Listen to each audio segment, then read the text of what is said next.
পুরো বাড়িটা ঘেরাও করে ফেলে। বিশ্বাস করবেন, আমার তো ওইদিকে আমি ডায়াবেটিকের প্যাশেন্ট, আমার তো শরীর সেই হাড়ি পাতিলের মধ্যে 10 ঘন্টা চিন্তা করছেন। শেখ হাসিনা পালিয়ে যাওয়ার কদিন আগে আর কি হঠাৎ করে দেখলাম যে পুলিশ আবার মানে আমাকে গ্রেপ্তার করার জন্য ব্যাপক খোঁজাখুঁজি শুরু করলো। এবং সেটা কি জুলাই মাসের দিকে? হ্যাঁ হ্যাঁ হ্যাঁ, আমি আনফর্চুনেটলি আমি কিছুক্ষণের জন্য একটু বাসায় আসছিলাম।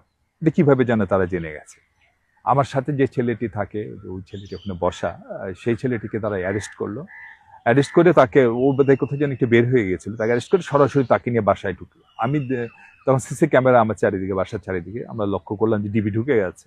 আমি তাড়াতাড়ি করে উপরতলায় উঠলাম, উঠে একটা বাসায় ঢুকলাম। ওনারা তো আমাকে দেখে ভয় পেয়ে গেছে, ভাই আপনি এই সময় আসছে না, ভাই প্লিজ, ওরা আমাদেরও ধরে নিয়ে যাবে। কেবে কোনো চিন্তা করেন না, আপনারা থাকেন, আমি দেখছি। কিন্তু আমাকে তো গ্রেপ্তার এড়াতে হবে, কারণ রেস্ট অফ দ্য যে সময়টা আছে, এই সময়কে তো মাঠে থাকতে হবে। যদি অ্যারেস্ট হয়ে গেলাম তো হয়ে গেলাম, তাহলে তো কিছু করার নাই।